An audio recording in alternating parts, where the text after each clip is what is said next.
They thought cutting the cable would be enough. They discover that it still moves. GhostNet began for Tenzin as a simple zip folder he opens on an old PC in an anonymous office in Dharamsala, and that in a few clicks will lay bare 103 countries. Tenzin is a system administrator for the office of the Dalai Lama. He spends his days sorting emails, changing passwords, fixing printers. That morning, he is watching the window of a tired email client. He clicks, he rereads, he hesitates. On the screen, a message seems to come from an Indian diplomat. Attachment: program_visital.cop. Mid-attachment: who can get tux program? Program visital.cop. Program visital.comp. Program identifier.doc. He puts his hand on the mouse. He sees nothing. He feels nothing. Yet, at that precise moment, a distant machine has just opened a door into his computer. The trap, at first, does not look like a global network. It looks like coincidences. Tenzin notices that meetings meant to remain secret are being canceled at the last minute. Contacts write to him, worried, because their private discussions already seem to be known by Chinese authorities. He reinstalls machines. He scans. He finds almost nothing. The slowness comes back. The suspicious emails, too. NGOs talk about surveillance. Activists whisper, but no one has solid proof. Doubt sets in. The anomaly appears once, then twice, then too often. Tenzin sees diplomats arrive in Dharamsala with something broken in their eyes. They know their exchanges have been read.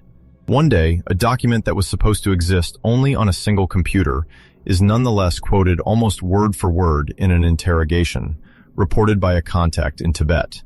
The March 2008 protests have just left dozens dead and missing. Repression is everywhere, and yet the precision of the questions asked of protesters goes beyond what the street could offer. An NGO mentions booby-trapped emails. A journalist talks about something bigger, somewhere, that listens to everything.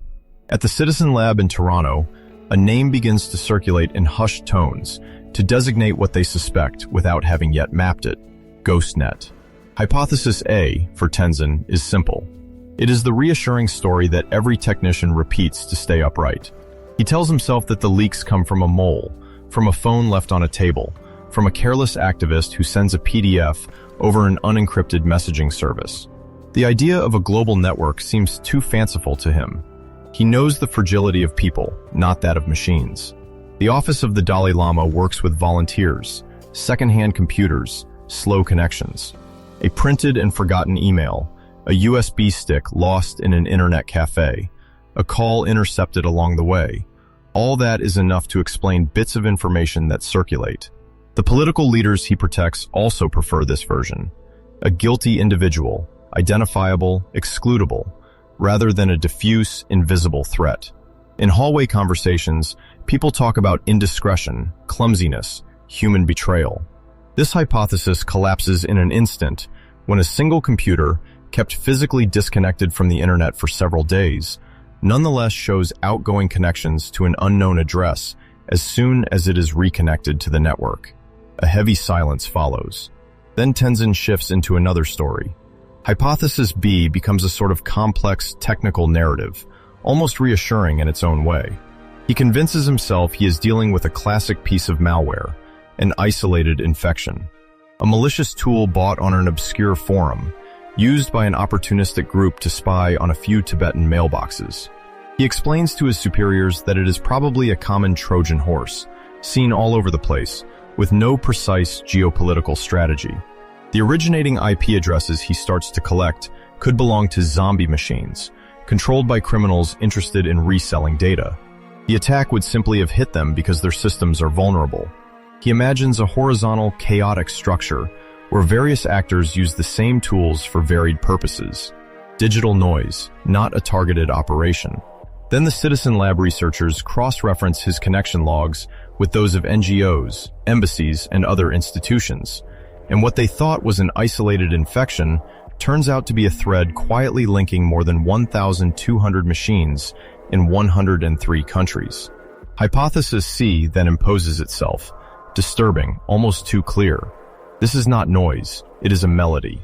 The tools used seem publicly available, the techniques ordinary, But the set of targets sketches a pattern that matches too well the priorities of a specific state. This would no longer be criminals recycling malware, but operators able to hide behind ordinary tools to conduct a strategic operation. And when the command and control addresses massively point to servers located in China, sometimes on the same island, the question stops being technical and becomes political. The wall, for Tenzin, doesn't stand on a screen. It stands in a stifling meeting room with a creaking fan and tangled cables when he has to explain to Tibetan officials that they no longer have control over what happens on their own machines. One single thing blocks everything: trust. Or rather, its total absence. Every time he proposes a measure, someone asks, and what if that is compromised too? When he plugs in a USB drive to copy a system image, he feels a drop of sweat run down his back. Not because of the heat, but because he knows that the slightest device may already be contaminated. He has to cooperate with the Citizen Lab, send samples, logs, let strangers look inside the guts of computers that contain years of letters, contact lists, action plans. The air seems denser. The political context doesn't come as an introduction. It crashes into the middle of this very concrete panic. Activists show him on their phones videos of the repression in Tibet, cut, blurry, downloaded amid network outages. They recount interrogations where the agents already seem to know first names, meeting dates, code names used in emails that, theoretically, never left this network. Foreign governments suddenly become more cautious. Diplomatic meetings are postponed, canceled, with no explanation. Some consulates filter Tibetan contacts more strictly for fear of being spied on themselves. In the lab in Toronto, Ronald Diebert coordinates the analysis, but in Dharamsala, Tenzin is still the one who has to look at every screen, plug in every cable, try to somehow keep daily operations running on machines he knows are infested. He sends disk images, follows protocols dictated remotely, while protests continue in Tibet, while NGOs publish reports on digital surveillance targeting Tibetans, Chinese dissidents, Uyghur activists. Politics is not discussed in conferences. It slips into the lagging cursor, into the webcam window that turns on for a split second, for no apparent reason. The wall tightens when the Citizen Lab team starts mapping the scale of the infection. The results show that the machines in the office of the Dalai Lama are not exceptions, but part of a much larger whole. Yet for the people sitting around Tenzin, that doesn't change anything about the feeling of claustrophobia. What obsesses them is not the geography of 103 countries, but the fact that every sentence they utter near a computer can potentially be heard very far from here. One of the political leaders starts sticking bandages over the built-in laptop cameras. Another stops writing certain words in emails, replacing them with absurd metaphors. Tenzin, for his part, spends nights watching packet flows scroll by, tracing routes that leave India, cross servers, and end at IP addresses he writes down by hand in a worn notebook. And the more the Citizen Lab progresses, the heavier that notebook becomes. It contains Chinese IPs, others scattered across various countries, sometimes on servers that are themselves compromised. The logs show regular, patient connections that trigger no commercial antivirus installed on these old systems. Social engineering does the rest. Perfectly credible emails, sent from spoofed addresses, mention specific events, meetings, calls for support. It becomes almost impossible to tell users, "Don't open anything." Their work relies precisely on these exchanges. A dull fatigue sets in. Once Tenzin tries to radically cut the connection of an entire line of offices. The activists protest. Without the internet, they lose contact with support networks, with journalists, with families in Tibet. The only way to be fully protected would be to fall silent. That's what the wall is. Choosing between being heard by the entire world, at the risk of being listened to by those who want to silence you, or cutting yourself off and disappearing. At the same time, thousands of miles away, the servers identified on the island of Hainan continue calmly receiving their data streams, without noise, without any spectacular effect. Tenzin, meanwhile, feels another kind of physical pain. The black mark from a network cable stuck under a piece of furniture, scraping his skin as it brushes against him every time he ducks under the desks, day after day. A tiny but permanent mark that reminds him everything passes through those wires he no longer really controls. Once the investigation is published, Experts write that GhostNet is a textbook example of a sophisticated digital espionage operation relying on relatively simple techniques. In their debates, they insist on how hard it is to formally attribute the operation to a state, while noting the remarkable consistency between the chosen targets and certain Chinese strategic interests. What they refuse to admit publicly is that their inability to point to a specific culprit also protects them from having to take clear political positions. For Tenzin, the resolution is anything but heroic. It does not start with a takedown, but with a report. Tracking GhostNet, Investigating a Cyber Espionage Network, published on March 29, 2009, which finally gives a name to what was silently slipping into his machines. GhostNet is described there as a distributed network of compromised machines, a botnet controlled by command and control servers, using variants of GhostRat.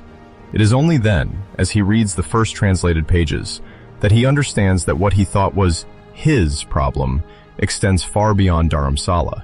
Embassies, foreign ministries, international organizations. On the map circulating in the media, the office of the Dalai Lama is just one point among others. What he believed to be true collapses abruptly. He thought the fragility came from them, from their limited resources, from their lack of training. He believed their exposure to risk was the price to pay for their political visibility. With GhostNet, he discovers that they were never an isolated target. They were one element of a much larger picture, where global diplomacy, NGOs, ministries, an entire web of international relations was already riddled with invisible holes. The consolation he thought might be possible, the idea of a single enemy that could be named and fought, also slips away. The Citizen Lab report refuses to conclude. Nothing publicly proves that the Chinese government, as an official entity, is directly behind every connection observed. The servers are often located in China. The targets match issues sensitive for Beijing, but the authors mention multiple possibilities. Parastate groups, patriotic hackers, private actors aligned with national interests. This gray area deprives Tenzin of a simple narrative. He has no face to hate, only an infrastructure, IP addresses, domain names. What he discovers instead is darker and more limited. The methods used by GhostNet are neither magical nor foolproof. They are well-written spear-phishing emails, exploits against office software, rats that are easily downloadable. Nothing that couldn't be reproduced by others.